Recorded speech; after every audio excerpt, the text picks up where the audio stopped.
Hey guys, Shinji Gaming here. And so, first off, I just want to talk, my last video, I was on Rogue Transmission again. It was a pretty silly game, I thought. And this is the same thing, I feel like.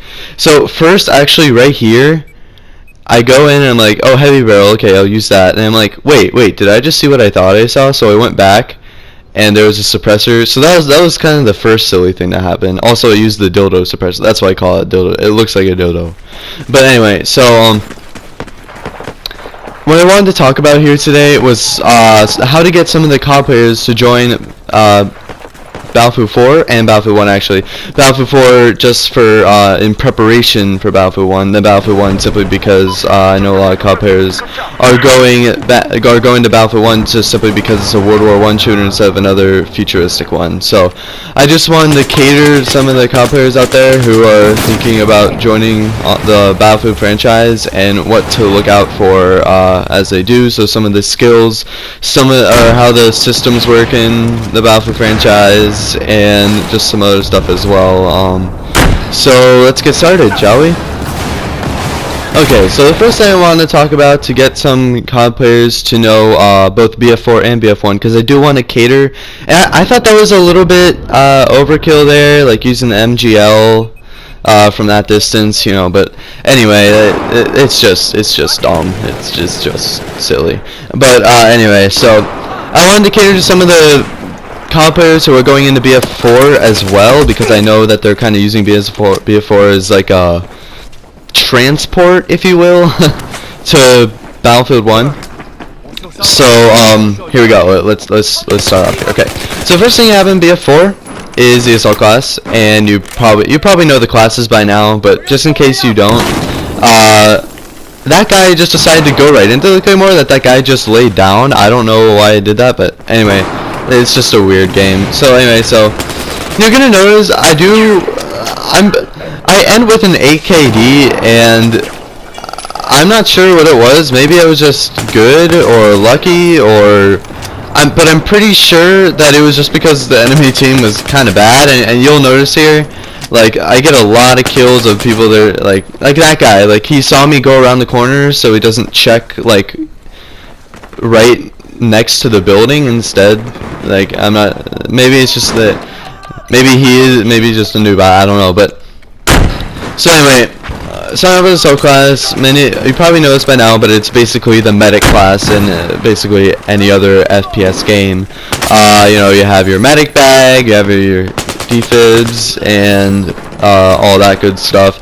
And in BF1, now you're going to see it says the assault class, but it is not the same thing. The assault class is in BF1 is basically the engineer class. In BF4, it is your anti-tank class. You have your SMGs, which are really good in close quarters, but kind of suck at a distance. But you also have your rocket gun, and once I believe the beta comes out, we're also going to be able to test out the TNT in it.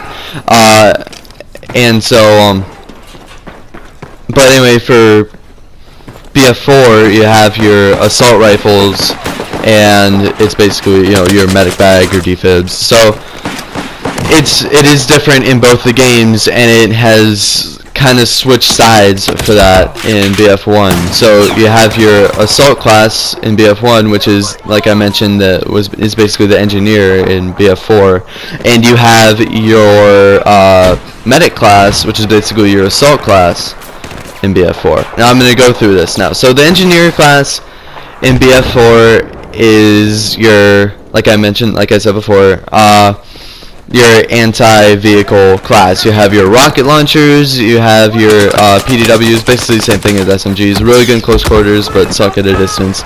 And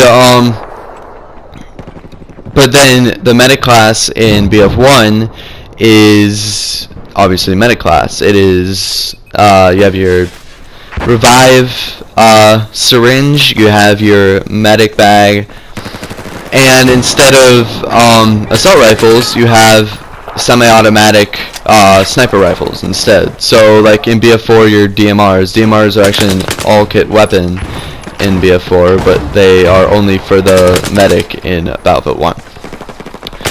So moving on to support. Now the support is in both games, and both of them contain your machine guns, your LMGs and BF4, such as the first one you start off with, the UK 100, I think that's the U100. And you also have your in Battlefield 1 it would be like for example the Lewis gun. And in BF4 I do want to mention something here. Okay, so in BF4 there is skill involved in terms of burst fire. Use burst fire a lot, okay? I really guarantee it, because and that was the same guy using the MGL, like kind of a lot. It was a little bit weird, but okay, anyway. So BF4 you can burst fire a lot, and I really recommend tap firing. It is a really good way to kill your opponents at long distances, even if you have a relatively short ranged weapon. And this was just ridiculous, okay? FAMAS with a 3.4 times scope. Here's a message for all you COD players, okay? Do not use this loadout, alright? It is horrible. The FAMAS kicks so much, has such a high rate of fire, it's like just too close quarters for you to be using a 3.4 times scope. Do not do what this guy did, okay? But anyway, so I wanted to mention just like in Battlefield 1, tap firing does not work. In fact, for LMGs in that game, they work, you hold down it longer and you will get more accurate as you hold down the button. So it'll start off, your first few bullets will be pretty inaccurate, and then it will start getting more and more accurate the longer time you're firing. So that still does have its skill level, because you still have to know that, if you know what I'm saying by that. So know that this does not work in Battlefield 1, but it will work in Battlefield 4, alright? At least it does not work for the LMGs anyway. So finally, Recon and Scout class, basically the same thing in both games. You have your sniper rifles. In BF4 you have motion sensors and all that good stuff. In BF1 all you have is really just sniper rifles, and I believe a few other I'm not even sure what the gadgets are in the Scout class, but they do have TNT, and well, they're gonna get TNT later on, and they do have binoculars, so that is like the Scout class, and it works a little bit different. Okay, BF4, the way your sniper works is there is drop, so keep that in mind. That's another skill-based thing that I want to talk about. The sniper bullets have drop, alright? They are not hit scan, alright? So you do have to find out where your target is going, and it does take time for the bullet to get to your target.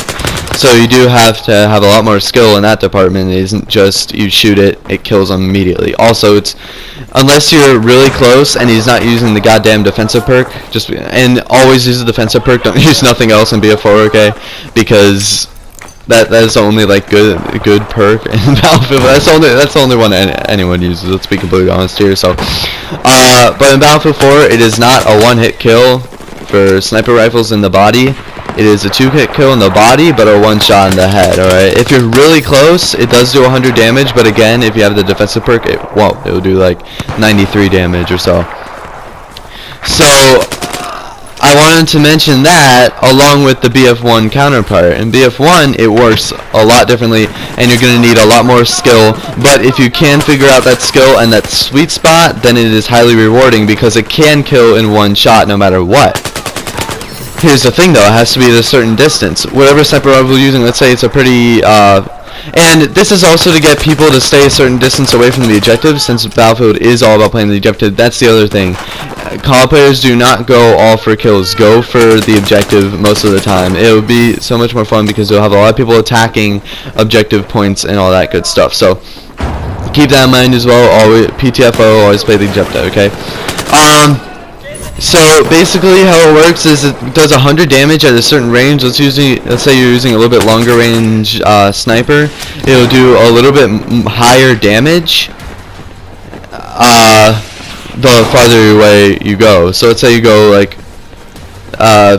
farthest away for any sniper rifle in that game would, and then it would actually do 100 damage on the guy even if you just hit him in the body. So that is a good thing, and it does take some skill, because You have to measure how far you are away from the guy, and you don't have any tools to do that with. In addition to that, the bullets not only drop and take their time to get there, they also slow down after a while, because in real life that actually happens. When they're going through the air too much, the bullet will actually slow down, so you have to keep that in mind as well. So, and finally, the last thing I wanted to talk about is just simply the map size and what maps you should expect in both games. I would expect fairly large maps, but with some close quarters infantry action, like at certain objective points, or even if you're just going for infantry anyway, I would recommend just joining like a TDM game, or domination, which has been confirmed in Battlefield 1, and it's also in Battlefield 4 as well. So keep in mind that they are going to be fairly large maps with some close quarter action, and each objective is about the size of a Call of Duty map, maybe even a little bit bigger, so keep that in mind. These maps are huge. So anyway, like, comment, subscribe if you want to.